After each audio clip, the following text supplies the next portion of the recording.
O anestesista do mal. Algumas pessoas acreditam, outras acham que é apenas uma lenda, mas, certamente, existe um fundo de verdade em tudo isso. Para compreendermos a sua origem, será necessário mergulhar profundamente no passado, voltar para eras distantes, tão distantes ao ponto de chegarmos bem próximo do Jardim do Éden. Caim, segundo a Bíblia, teria sido um dos primeiros homens nascidos de uma gravidez normal aqui na Terra, ou seja, resultado das relações sexuais entre Adão e Eva. Diz ainda a Bíblia que Caim, após ser possuído pelo ciúme, resolveu armar uma emboscada para assassinar seu irmão, o Abel, sendo esse o primeiro homicídio da história da humanidade. Depois que Caim matou Abel, ele partiu para a Terra da Fuga, conhecida por Nod, localizada a leste do Éden, para onde levou sua esposa, cujo nome não está mencionado na Bíblia. Lá, eles tiveram um filho, chamado Enoque. Caim começou a construir uma nova cidade e deu-lhe o nome de seu filho, ou seja, a cidade de Enoque. O tempo passou, os descendentes de Caim foram homens que se distinguiram pelo desenvolvimento da pecuária, pelo domínio da música, pela arte, pela forja do cobre e do ferro, além de outros que ficaram conhecidos por praticarem a poligamia e a violência. A descendência de Caim terminou com a vinda do dilúvio. Vale ainda lembrar que para muitos a concepção de Caim ainda é um grande enigma. Caim pode ter sido o resultado de um possível relacionamento sexual de Eva com a serpente, ou melhor, o demônio. Conforme consta no livro dos Jubileus, no 7º ano da 7ª semana do 19º jubileu, Caim teria morrido quando sua casa desabou sobre ele, matando-o por uma mesma pedra, tal qual havia assassinado seu irmão Abel. Mas essa hipótese, do referido texto apócrifo, para muitos é uma coisa duvidosa. Muito se especula sobre qual seria a marca de Caim, ou melhor, qual seria a sua assinatura pós-morte. O que encontramos em diversos textos é que essa marca trata-se-ia de um fenômeno chamado vampirismo. Caim talvez seja o primeiro vampiro da Terra, carregando assim um fardo perpétuo, um preço que ele terá que pagar por ter retirado a vida de seu irmão Abel, na verdade, uma maldição eterna. Agora que vocês conheceram o princípio e os fundamentos dessa maldição, irão tomar conhecimento de um caso real, cujo protagonista me autorizou a contar, porém, tive que jurar jamais revelar sua verdadeira identidade. Prefiro que ninguém acredite nisso, que pensem que é apenas um conto literário. Assim, ele nunca irá me incomodar e continuará vivendo por séculos e séculos, atuando em várias profissões e se infiltrando até mesmo nas batas da Santa Igreja. Luciel nasceu de 7 meses num hospital da rede pública, localizado em um dos bairros da cidade de Belo Horizonte, Minas Gerais. Infelizmente, por ele ser prematuro, teve que ficar internado por alguns meses e foi mais um dos recém-nascidos raptados naquele ano, dos diversos hospitais espalhados pelo país. O menino, então, foi criado por um casal de médicos que mantinha um laboratório de análises clínicas, onde trabalhavam o tempo todo com fluidos humanos, principalmente exames de sangue e urina. Ele foi condicionado, desde pequeno, a tomar pequenas doses de sangue misturadas ao leite. Então, com o passar do tempo, foi adquirindo resistência e desenvolvendo a necessidade e o gosto pelos componentes vitais do sangue. O garoto, enquanto era bem alimentado pelos pais, crescia forte, igual aos demais de sua idade. Mas, quando faltava aquele alimento especial, Luciel ficava desnutrido e muito descontrolado psicologicamente. A orientação passada a ele pelos pais em relação ao seu comportamento perante os outros foi muito bem assimilada durante todos os anos de sua infância e adolescência. Em sua fase pré-adulta, Luciel ficou órfão de pai e mãe e, por sorte, conseguiu terminar sua tão sonhada faculdade de medicina.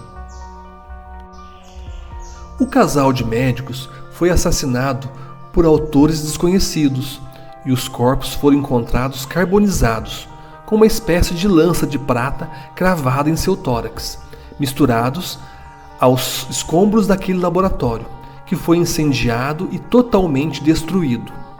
A partir daí, o Dr. Luciel precisou se virar sozinho, inclusive com relação à sua alimentação. Por ser um ótimo anestesista, conseguiu trabalhar em vários hospitais da região de Belo Horizonte. Nessa função, percorria muitas estradas durante as madrugadas, quando era chamado para as emergências ou ainda para cumprir os seus contratos de plantões de fim de semana em algumas unidades de saúde. Em sua casa, algo não podia faltar em sua geladeira. Eram as várias bolsas de sangue e de plasma que ele estocava sob a temperatura ideal de 24 graus Celsius.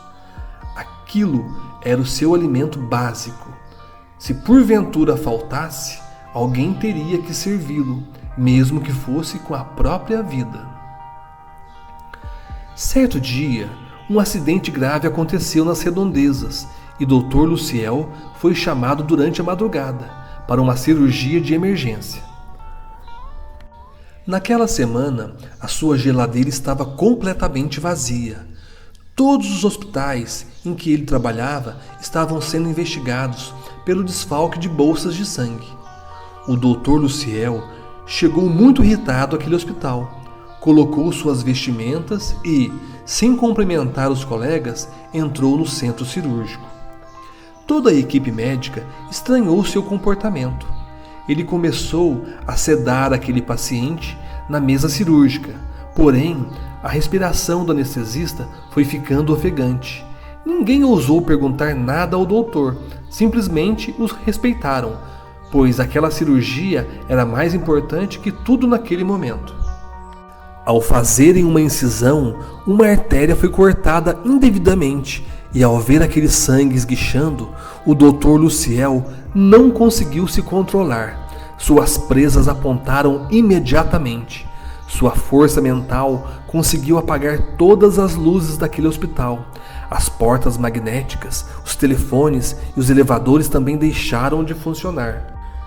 Uma pane geral aconteceu no sistema de alimentação, ocasionando um grave defeito na inicialização do gerador. Ali, ninguém mais entrava e ninguém mais saía. Estavam todos incomunicáveis. 10 minutos depois, tudo foi voltando ao normal e ninguém se lembrava de nada. O tempo praticamente parou ali dentro. O Dr. Luciel conseguira controlar todas aquelas mentes humanas. O paciente faleceu na cirurgia. Naquele pequeno hospital, era o Dr. Luciel quem preenchia os atestados de óbito.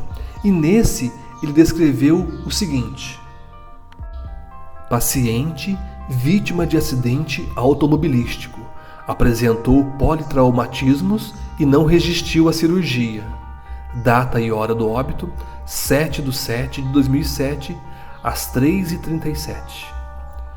Chegando à sua residência, muito satisfeito, ele abriu sua maleta e dela retirou vários recipientes cheios de sangue fresco. Guardou aquelas bolsas de sangue na geladeira e logo em seguida foi dormir. Mas naquela noite, um ladrão entrou em sua casa. Após roubar os pertences que estavam em cima da mesa, não se conteve e entrou no quarto para tentar localizar o médico e talvez até mesmo lhe roubar sua vida. Porém, ao entrar naquele quarto, não encontrou ninguém. O assaltante, vendo-se sozinho, revirou todas as gavetas do guarda-roupas, mas, ao aproximar-se da cama do Dr. Luciel, foi surpreendido por uma picada desferida em sua perna esquerda. Quando olhou para o chão, viu uma enorme serpente rajada, que imediatamente se enrolou sobre o seu corpo, desde os pés até o pescoço, sugando-lhe completamente o sangue. O doutor Para caçar suas vítimas, conseguia até mesmo se transformar na sua versão mais original, a serpente do Éden, ou melhor, no demônio rastejante que brindava a morte.